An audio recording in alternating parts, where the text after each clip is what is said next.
Hello বন্ধুরা, কিছুদিন আগে হঠাৎ করে আমরা ঘুরতে চলে গিয়েছিলাম বাংলাদেশ বিমান বাহিনী জাদুঘর আগারগাঁওতে। সেদিন বিকেল থেকে টানা বৃষ্টি হচ্ছিল, তাই বের হতে একটু দেরি হয়ে যায়। 4টার দিকে বের হওয়ার প্ল্যান থাকলেও শেষ পর্যন্ত প্রায় 5টার দিকে রওনা হয়েছিলাম আমরা। টানা বৃষ্টিতে চারদিকে পানি জমে গিয়েছিল, কিন্তু বৃষ্টির পরে সেই ঠান্ডা বাতাস আর সুন্দর আবহাওয়াটা পুরো মুডটাই ভালো করে দিয়েছিল। আমরা জাদুঘরে পৌঁছার পরে সেখানে এন্ট্রি ফি ছিল 50 টাকা করে।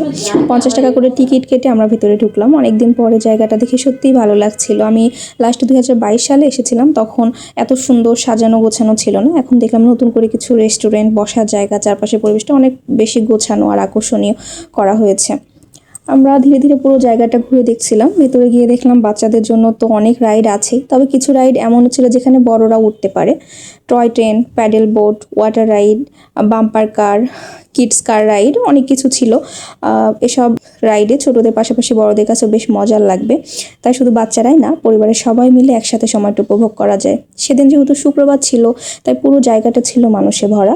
পরিবার, বাচ্চা কাচ্চা সবার আনন্দ দেখে পরিবেশটা আরও প্রাণবন্ত লাগছিল। রাইডগুলোতে উঠতে আলাদা টিকিট কাটতে হয়, সাধারণত 80 থেকে 100 টাকার মধ্যে টিকিটের মূল্য হয়ে থাকে। সব মিলে যদি পরিবার বা বন্ধুদের নিয়ে ঢাকার মধ্যে সুন্দর একটা বিকেল কাটাতে চান, তাহলে বাংলাদেশ বিমান বাহিনী জাদুঘর অবশ্যই ঘুরে দেখতে পারেন।